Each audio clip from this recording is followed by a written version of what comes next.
जय हिंद साथियों, स्वागत है आपका self study classes YouTube channel और दोस्तों ऐप में।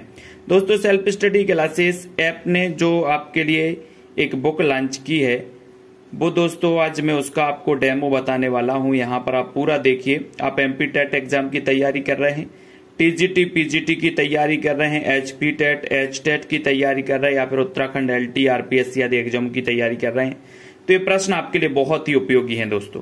ठीक है, इसका एक डेमो आप यहाँ पर देख सकते हैं। ये जो बुक है 3000 क्वेश्चन की ये बुक है, वस्तुनिष्ठ हिंदी साहित्य तथा व्याकरण। ठीक है, इसमें आप देख सकते हैं दोस्तों, सबसे पहले तो इसकी आप विषय सूची देख लीजिए। इसमें आपको क्या क्या मिलने वाला है।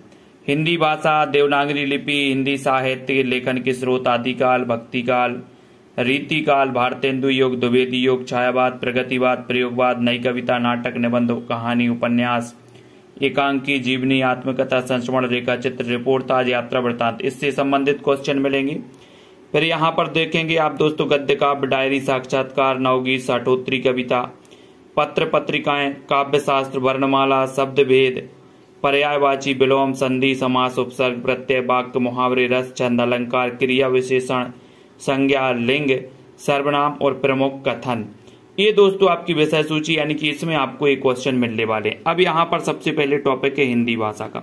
इसमें आप एक क्वेश्चन देख सकते हैं, भाषा शब्द की उत्पत्ति किस धातु से हुई, ब्रज भाषा का विकास किस अपभ्रंश से हुआ, मुंडा भाषा परिवार का क्षेत्र कौन सा है, खड़ी बोली हिंदी का अन्य नाम क्या है। ये क्वेश्चन आया हुआ था, है ना। ब्रज बोली अन्य किस नाम से जानी जाती है, टकसाली भाषा किसे कहते हैं, उर्दू भाषा की लिपि क्या है।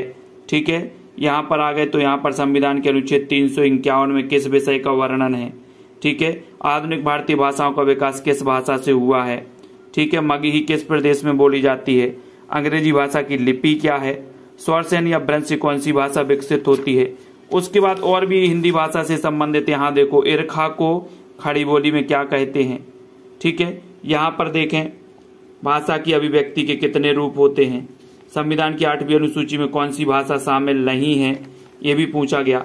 हिंदवी शब्द का सबसे पहले प्रयोग किसने किया, ये भी क्वेश्चन पिछली बार आया था हिंदवी शब्द का। ठीक है, उसके बाद यहाँ पर देखें मगही, भारत में हिंदी भाषा को आप किस भाषा परिवार में रहेंगे।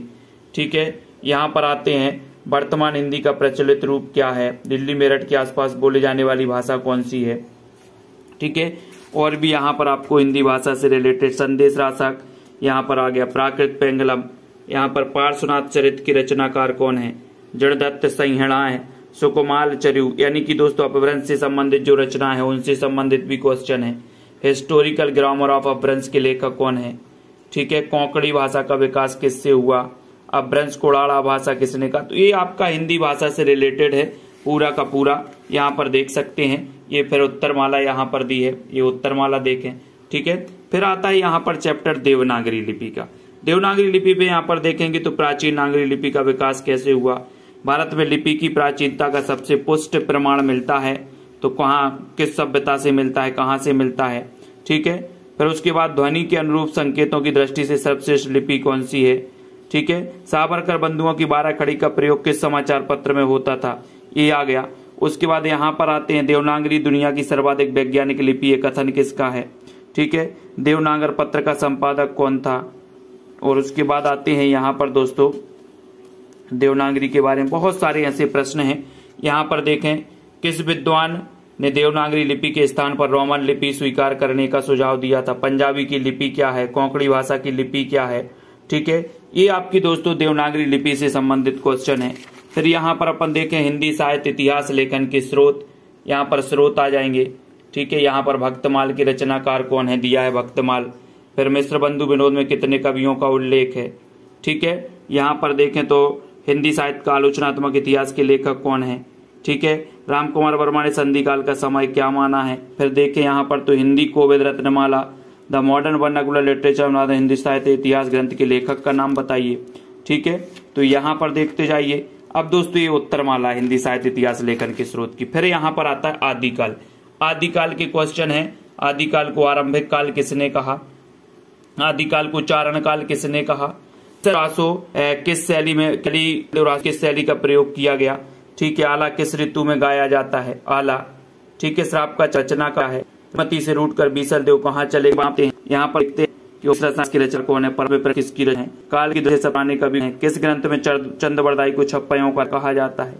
ठीक है, उसके बाद बोध किसकी रचना है। फिर यहाँ पे तो ज्ञान निर्णय, कौल निर्णय की रचना कौन है। भक्ति काल और भक्ति काल के बीच स्वर्णिम कड़ी किस कवि को जाता है, किसे कहा है दोस्तों, है ना, किस से कवि बने हैं, पूछा गया। 63 सलाह का पुरुषों का वर्णन किस ग्रंथ में मिलता है, 63 पूरा। उसके बाद यहाँ पर आते सिद्ध की भाषा संधा नाम किसने, है ना, यहाँ पर व्याकरण ग्रंथ कौन है, व्याकरण कौन सा, ग्रंथ कौन सा है, चर्या रचना कौन है, ठीक है। काल की उत्तर में दोस्तों यहाँ देखो गद्य पद्य मिश्रित चंबा खोमसुकार कौन है, किस। फिर यहाँ आता है भक्ति काल।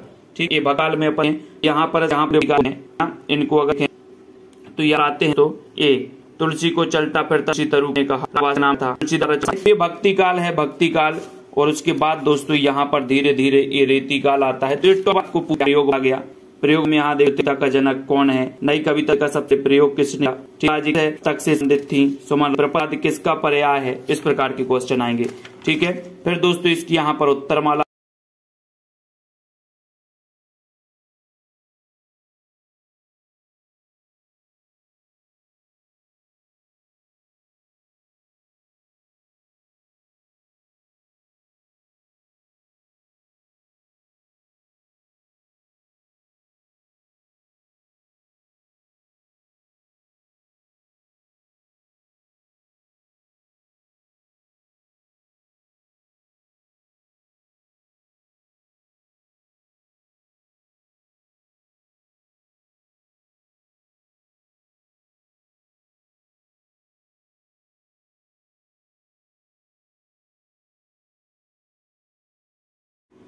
इस प्रकार से आप देखें रूपक के कितने भेद है नाटक में यहाँ पर देखें नहुस नाटक के रचयिता कौन है, भाषा हनुमान नाटक के प्रणेता कौन है, हिंदी का प्रथम अभिनीत नाटक कौन सा है।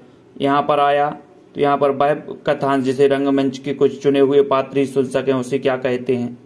कथा विन्यास के कितने आधार होते हैं, लोकवृत्ति की दृष्टि से कथानक का कौन सा प्रकार नहीं है ना, नाटक को पंचम वेद की मान्यता किसने दी है। इस प्रकार के क्वेश्चन है। आह वेदना मिली विदाई गीत किस नाटक में दोस्तों ये पंक्ति है, ताप्ता संवरण की रचयिता कौन है। तो ये नाटक से संबंधित है। फिर यहाँ पर ये निबंध आ गया। निबंध में देखें रामचंद्र शुक्ल ने किसे हिंदी का प्रथम निबंधकार माना है, ठलुआ क्लब निबंध किसका है, अमीर राधे गरीब राधे, राम का मुकुट भींग रहा है, आत्मने पद, प्रगति और परंपरा, चीड़ों पर चांदनी, ये निबंध किसका है। उसके बाद राम जी की चीटी, राम जी का शेर। ठीक है, कहानी की बात करें तो जयशंकर प्रसाद की कहानी दोस्तों प्रथम ये पूरी दुखबा में कासे कहूं मोरी सजनी, ये कहानी हो गए। ठीक है, उसके बाद यहाँ पर उपन्यास देखो, उपन्यास को मराठी में क्या कहते हैं, ठेठ हिंदी का ठाठ उपन्यास किसका है, ये आ गए। एकांकी में देखो, एकांकी तो ये पूरा क्रमबद्ध है दोस्तों। यहाँ पर आप देख सकते हैं संस्मरण है, गद्य काव्य है। ठीक है, और यहाँ पर दोस्तों आपका काव्य शास्त्र के क्वेश्चन भी इसमें रखे गए हैं। एक काव्य शास्त्र के भी पूरे 150 क्वेश्चन है इसमें। देखो, भारतीय काव्य शास्त्र का प्राचीनतम ग्रंथ कौन से, काव्य को 14 विधाओं का आधार किसने माना, शब्दार्थ सहितौ काव्यम, शब्दार्थ शरीरम तावत्य काव्यम, वाक्यम रसात्मकम काव्यम, ये आप देख सकते हैं। उसके बाद यहाँ पर देख सकते हैं हालावाद के प्रवर्तक कौन है। ठीक है, शब्दार्थ सहितौ काव्यम, गद्यम पद्यम चतुर्दश। ठीक है, इसको याद करना। नई समीक्षा शब्द का सबसे पहले प्रयोग किसने किया। ठीक है, यहाँ पर काव्य में त्रासदी, ये भी अपन को करना है। उसके बाद यहाँ पर आते हैं, यहाँ पर देखते हैं काव्य आत्माभिव्यक्ति है, कथन किसका है। ठीक है, छंदमाला किसकी रचना है, छप्पय के प्रथम 4 चरण में छंद होते हैं, व्यंजना शब्द शक्ति के कितने भेद होते हैं, काव्य शास्त्र के अनुसार शब्द में अर्थ कितने प्रकार से लिया जाता है, यहाँ पर देख सकते हैं। ठीक है, तो टोटल मार्क 150 क्वेश्चन काव्य शास्त्र के भी हैं। फिर वर्णमाला के भी हैं दोस्तों, पूरे वर्णमाला। ठीक है, यहाँ पर देखें पर्यायवाची, पर्यायवाची देखो बादल का पर्यायवाची शब्द है नहीं है, मोर का पर्यायवाची इनमें से क्या है, महाश्वेता किसका पर्यायवाची है। ठीक है, उसके बाद तोय देखो, तोय कुतुबन के गुरु का नाम क्या है, अश्व, है ना। इस प्रकार से नीरस का विलोम धनवान, दक्षिण का विलोम क्या है।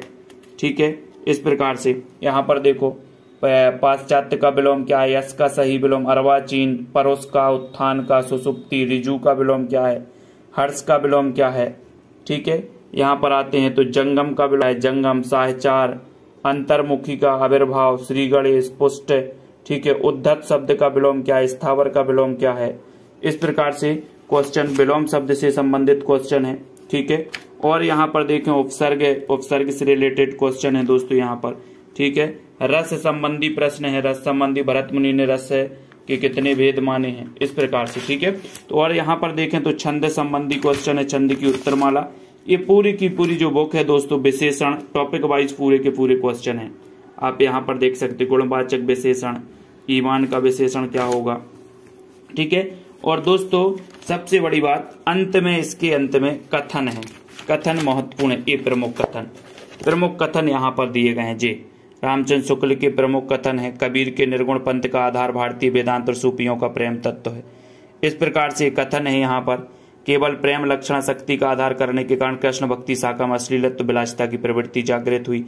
कथन किसका है? रामचंद्र शुक्ल का कथन है, ठीक है। बहुत सारे कथन है, रामचंद्र शुक्ल के कथन है, भूषण के वीर रस से उद्गार सारी जनता हृदय की संपत्ति हुए, ठीक है। फिर यहाँ पर अपन देखें तो यहाँ पर भारतेंदु जी के कथन है, महावीर प्रसाद द्विवेदी अज्ञेय जी के कथन है, ठीक है। इसमें कथन भी महत्वपूर्ण कुछ कथन भी दिए हैं दोस्तों, ये कथन भी आप लोगों के लिए उपयोगी है, ठीक है। सो जिन भी साथियों को ये बुक मंगवाना है दोस्तों, आप सेल्फ स्टडी क्लासेस में संपर्क करना है 909699 ये 0991, ठीक है। ये की पूरी दोस्तों मंगवाने के लिए मंगवाना है आप 909691 पे आपको संपर्क करना है दोस्तों। 599 की ये इस पोस्ट के माध्यम 7 दिन में इंडिया में कहीं मंगवाते हैं, बहुत चुके हैं। आपको जब भी मंगवाना करें और ये जो बुक है ये आप अपने घर पर मंगवा सकते हैं, ठीक है।